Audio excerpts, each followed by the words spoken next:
The indigenous peoples of the Americas of the pre-Columbian peoples of the Americans and the descendants. Pueblos indígenas or indigenous is a common term in Spanish-speaking countries, and pueblos nativos or nativos may also be heard. While aborigen is used in Argentina and pueblos aborígenes is common in Chile, the term Amerindian is used in Quebec, the Guianas, and the English-speaking Caribbean. Indigenous peoples are commonly known in Canada as Aboriginal peoples, which includes not only First Nations and Arctic Inuit, but also the minority population of First Nations European mixed-race MEQTIs, people who identify culturally and ethnically with indigenous peoplehood. This is contrasted, for instance, to the American Indian European mixed-race mestizos of Hispanic America who, with their larger population,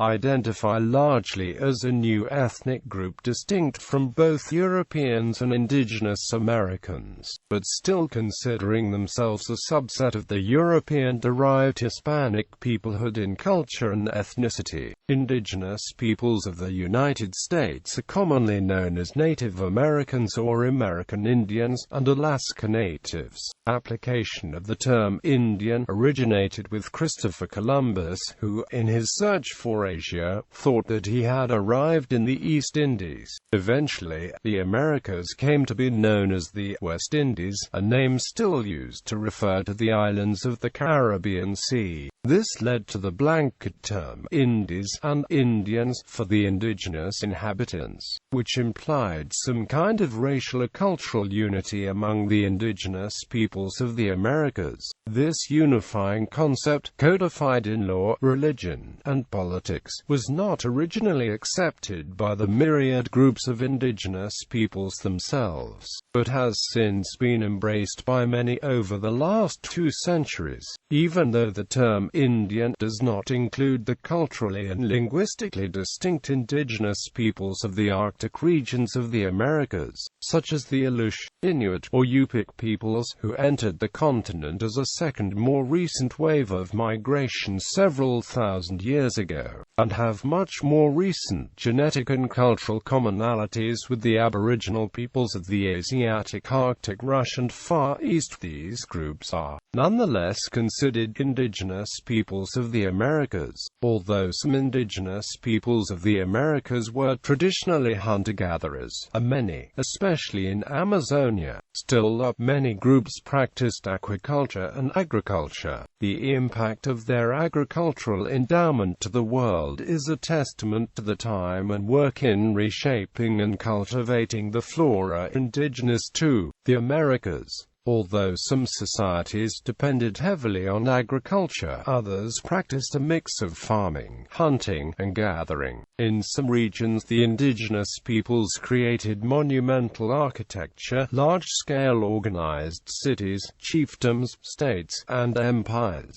Many parts of the Americas are still populated by indigenous peoples. Some countries have sizable populations, especially Belize, Bolivia, Chile, Ecuador, Greenland, Guatemala, Mexico, and Peru.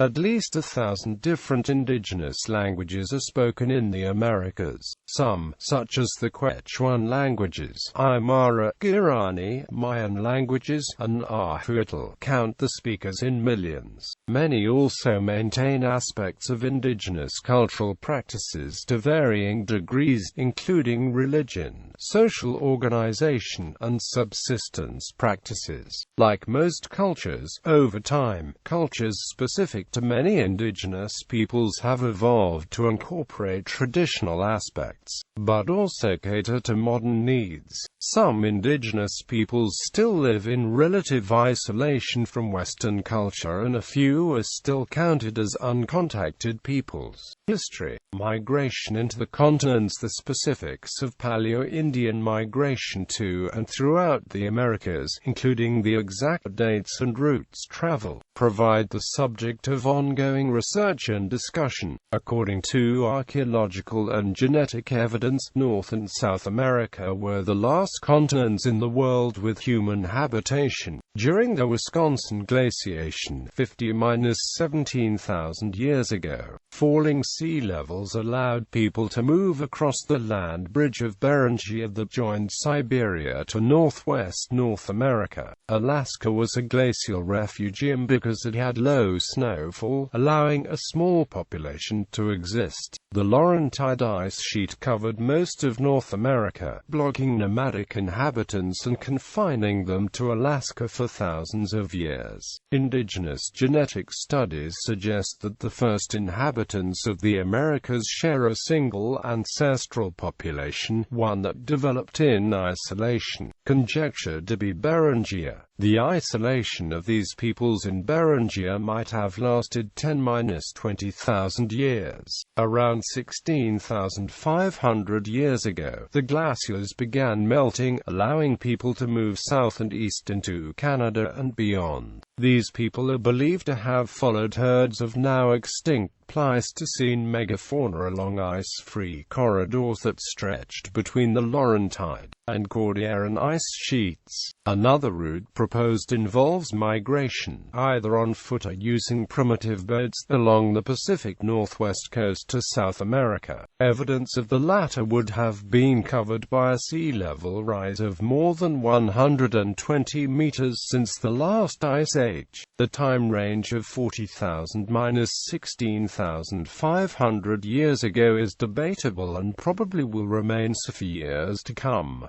The few agreements achieved to date include the origin from Central Asia, widespread habitation of the Americas during the end of the last glacial period, or more specifically what is known as the late glacial maximum, around 16,000–13,000 years before present. Stone tools, particularly projectile points and scrapers, are the primary evidence of the earliest human activity in the Americas. Crafted lithic flake tools are used by archaeologists and anthropologists to classify cultural periods. The Clovis culture, the earliest definitively dated Paleo-Indians in the Americas, appears around 11,500 RCBP, equivalent to 13,500 to 13,000 calendar years ago. In 2014, the autosomal DNA of a 12,500-plus-year-old infant from Montana found in close association with several Clovis artifacts was sequenced. These are the ANZICK1 remains from the Anzac Clovis burial in Montana. The data indicate that the individual was from a population ancestral to present South American and Central American Native American populations, and closely related to present North American Native American populations. The implication is that there was an early divergence between North American and Central American plus South American populations. Hypotheses which posit that invasions subsequent to the Clovis culture overwhelmed or assimilated previous migrants into the Americas were ruled out. Similarly, the skeleton of a teenage girl found in the underwater caves called Sistema Sac-Action in Mexico's eastern Yucatan Peninsula in 2007 has had DNA extracted, and at 13,000 years old is considered the oldest genetically intact human skeleton ever found in the Americas. The DNA indicates she was from a lineage derived from Asian origins that is represented in the modern native population's DNA. Pre-Columbian era. The pre-Columbian era incorporates all period subdivisions in the history and prehistory of the Americas before the appearance of significant European and African influences on the American continents, spanning the time of the original arrival in the Upper Paleolithic to European colonization during the early modern period. While technically referring to the era before Christopher Columbus's Columbus's voyages of 1492 to 1504. In practice, the term usually includes the history of American indigenous cultures until Europeans either conquered or significantly influenced them, even if this happened decades or even centuries after Columbus's initial landing. Pre-Columbian is used especially often in the context of discussing the pre-contact Mesoamerican indigenous societies and Andean society Andes. Many pre-Columbian civilizations established characteristics and hallmarks which included permanent or urban settlements, agriculture, civic and monumental architecture, and complex societal hierarchies.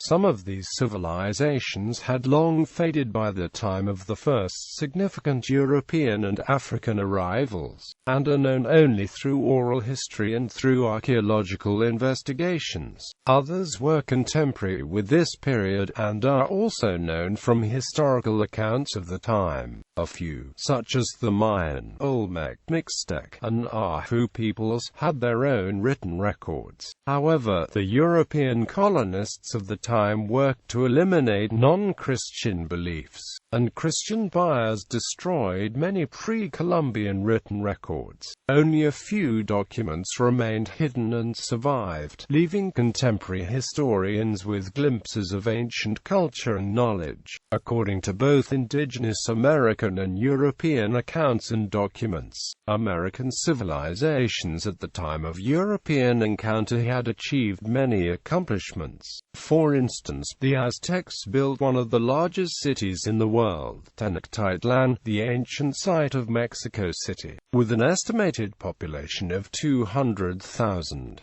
American civilizations also displayed impressive accomplishments in astronomy and mathematics. The domestication of maize corn required thousands of years of selective breeding. Inuit, Yupik, Aleut, and American Indian creation myths tell of a variety of origins of the respective peoples. Some were always there, or were created by gods or animals. Some migrated from a specified compass point, and others came from across the ocean. European colonization. The European colonization of the Americas forever changed the lives and cultures of the peoples of the continents. Although the exact pre-contact population of the Americas is unknown, scholars estimate that Native American populations diminished by between 80 and 90% within the first centuries of contact with Europeans. The leading cause was disease. The continent was ravaged by epidemics of diseases such as smallpox, measles, and cholera, which were brought from Europe by the early explorers and spread quickly into new areas even before later explorers and colonists reached them. Native Americans suffered high mortality rates due to the lack of prior exposure to these diseases. The loss of lives was exacerbated by conflict between colonists and indigenous people. Colonists also frequently perpetrated massacres on the indigenous groups and enslaved them. According to the U.S. Bureau of the Census, the North American Indian Wars of the 19th century cost the lives of about 19,000 whites and 30,000 Native Americans. The first indigenous group encountered by Columbus were the 250,000 Tainos of Hispaniola, who represented the dominant culture in the Greater Antilles and the Bahamas. Within 30 years, about 70% of the Tainos had died. They had no immunity to European diseases, so outbreaks of measles and smallpox ravaged the population, increasing punishment of the Tainos for revolting against forced labor. Despite measures put in place by the encomienda, which included religious education and protection from warring tribes, eventually led to the last Great Taino Rebellion. women. Following years of mistreatment, the Tainos began to adopt suicidal behaviors, with women aborting or killing their infants and men jumping from the cliffs or ingesting untreated cassava, a violent poison. Eventually, a Taino cacique named Enriquillo managed to hold out in the Bayoruco mountain range for 13 years, causing serious damage to the Spanish, Carib-held plantations and their Indian auxiliaries. Hearing of the seriousness of the revolt, Emperor Charles V sent Captain Francisco Barronuevo to negotiate a peace treaty with the ever-increasing number of rebels. 2 months later, after consultation with the Ordinature of Santo Domingo, Enriquillo was offered any part of the island to live in peace. The laws of Burgos, 1512–1513, were the first codified set of laws governing the behavior of Spanish settlers in America, particularly with regard to native Indians. The laws forbade the maltreatment of natives and endorsed the conversion to Catholicism. The Spanish crown found it difficult to enforce these laws in a distant colony. Various theories for the decline of the Native American populations emphasize epidemic diseases, conflicts with Europeans, and conflicts among warring tribes. Scholars now believe that, among the various contributing factors, epidemic disease was the overwhelming cause of the population decline of the American natives. Some believe that after first contacts with Europeans and Africans, Old World diseases caused the death of 90 to 95% of the native population of the New World in the following 150 years. Smallpox killed up to 1/3 of the native population of Hispaniola in 1518.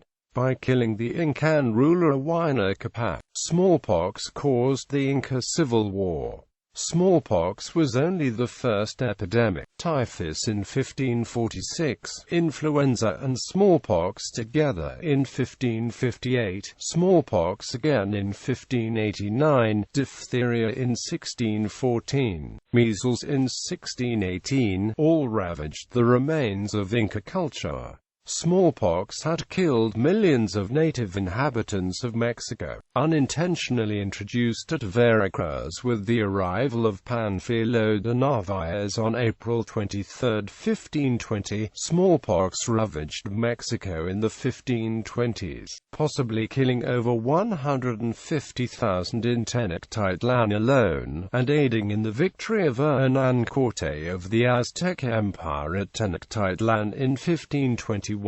Over the centuries, the Europeans had developed high degrees of immunity to these diseases, while the indigenous Americans had no immunity. Explorations of the Caribbean led to the discovery of the Arawaks of the Lesser Antilles. The culture was destroyed by 1650. Only 500 had survived by the year 1550, though the bloodlines continued through to the modern populace. In Amazonia, indigenous societies weathered centuries of colonization. Contact with European diseases such as smallpox and measles killed between 50 and 67% of the Aboriginal population of North America in the first 100 years after the arrival of Europeans. Some 90% of the native population near Massachusetts Bay Colony died of smallpox in an epidemic in 1617 to 1619. In 1633, in Plymouth, the Native Americans that were exposed to smallpox because of contact with Europeans. As it had done elsewhere, the virus wiped out entire population groups of Native Americans. It reached Lake Ontario in 1636, and the lands of the Iroquois by 1679. During the 1770s, smallpox killed at least 30% of the West Coast Native Americans. The 1775–82 North American smallpox epidemic and 1837 Great Plains smallpox epidemic brought devastation and drastic population depletion among the Plains Indians.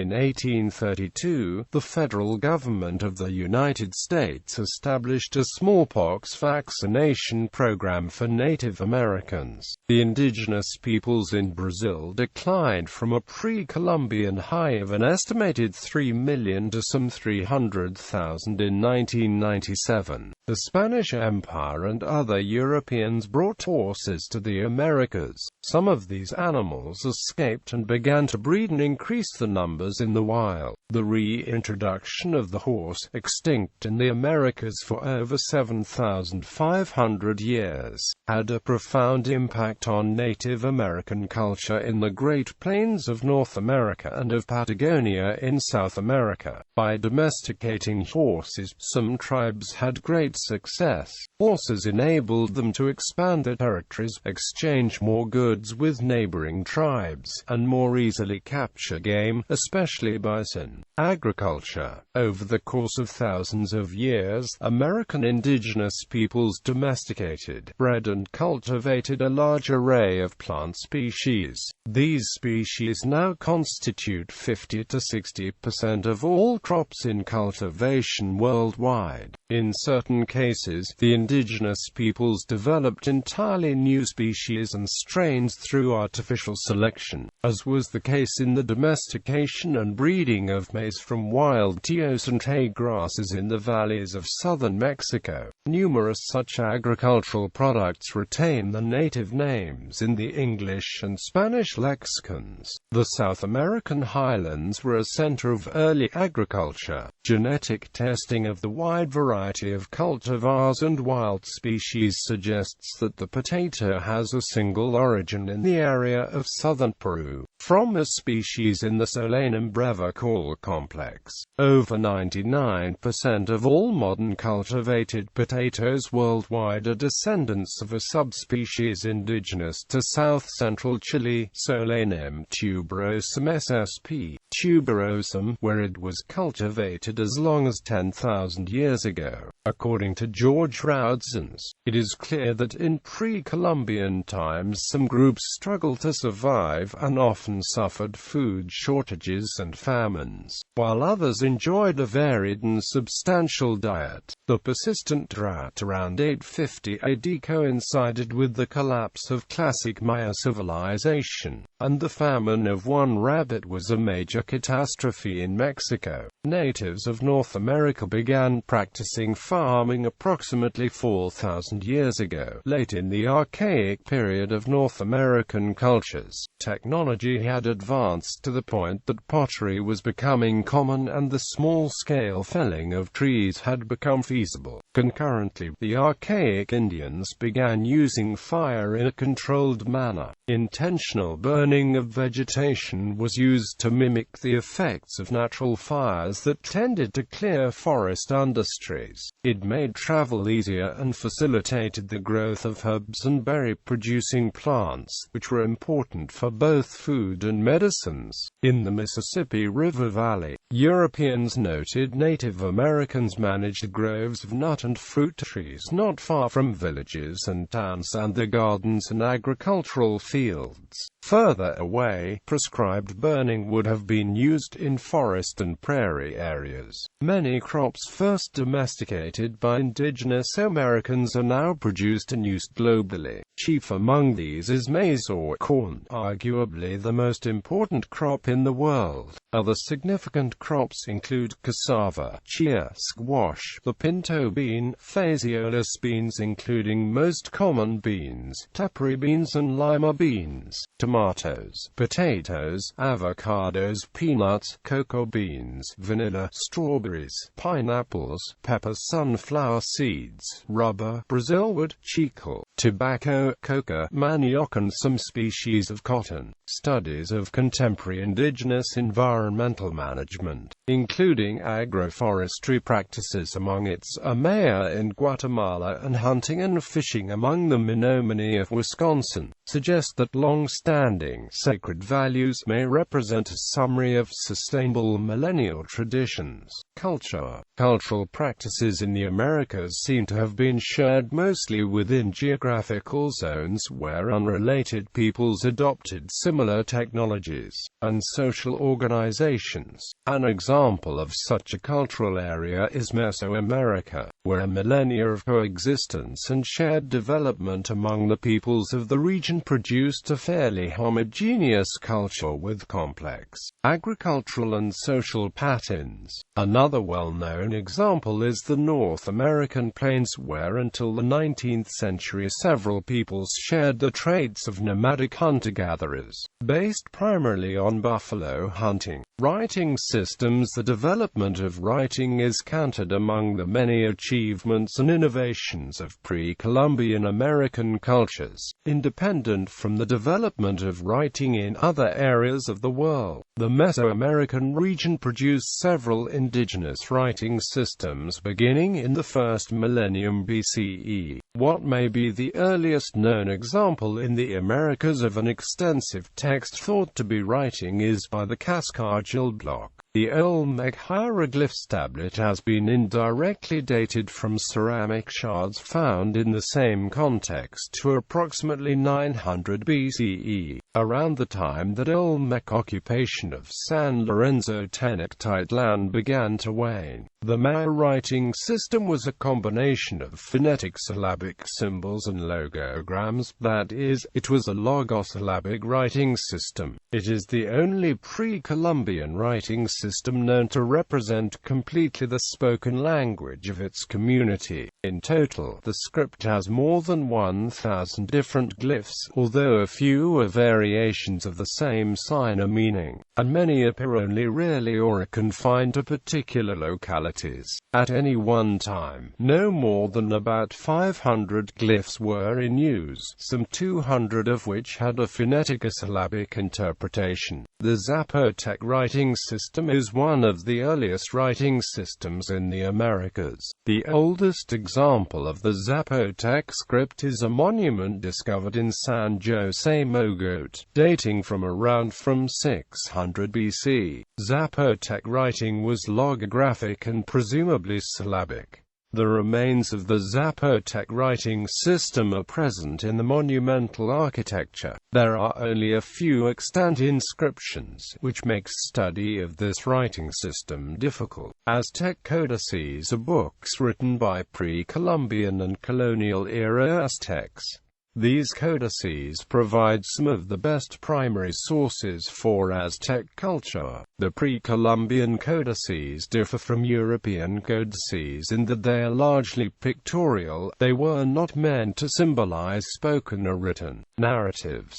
The colonial-era codices not only contain Aztec pictograms, but also classical Nahuatl, Spanish, and occasionally Latin. Spanish mendicants in the 16th century taught indigenous scribes in their communities to write the languages in Latin letters, and there is a large number of local-level documents in Nahuatl, Zapotec, Mixtec, and Yucatec Maya from the colonial era, many of which were part of lawsuits and other legal matters. Although Spaniards initially taught indigenous scribes alphabetic writing, the tradition became self-perpetuating at the local level. The Spanish crown gathered such documentation, and contemporary Spanish translations were made for legal cases. Scholars have translated and analyzed these documents in what is called the New Philology to write histories of indigenous peoples from indigenous viewpoints.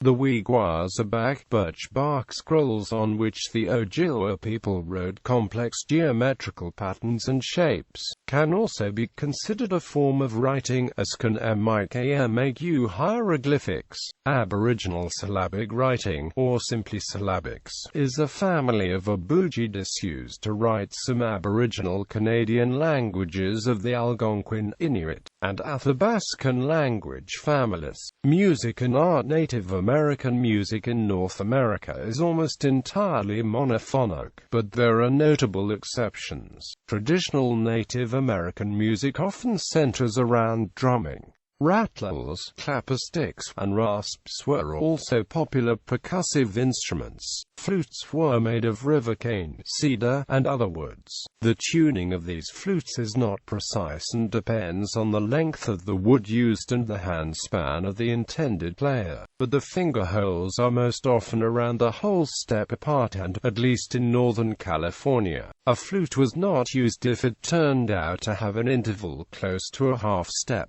The Apache fiddle is a single-stringed instrument. The music of the indigenous peoples of central Mexico and Central America was often pentatonic. Before the arrival of the Spaniards and other Europeans, music was inseparable from religious festivities and included a large variety of percussion and wind instruments such as drums, flutes, sea snail shells, and rain tubes. No remnants of pre-Columbian stringed instruments were found until archaeologists discovered a jar in Guatemala, attributed to the Maya of the late Classic era, which depicts a stringed musical instrument which has since been reproduced. This instrument is one of the very few stringed instruments known in the Americas prior to the introduction of European musical instruments. When played, it produces a sound that mimics a jaguar's growl. Visual arts by indigenous peoples of the Americas comprise a major category in the world art collection. Contributions include pottery, paintings, jewelry, weavings, sculptures, basketry, carvings, and beadwork. Because too many artists were posing as Native Americans and Alaska Natives in order to profit from the cachet of indigenous art in the United States, the U.S. passed the Indian Arts and Crafts Act of 1990, requiring artists to prove that they are enrolled in a state or federally recognized tribe. To support the ongoing practice of American Indian, Alaska Native, and Native Hawaiian arts and cultures in the United States, the Ford Foundation, arts advocates and American Indian tribes created an endowment seed fund and established a National Native Arts and Cultures Foundation in 2007.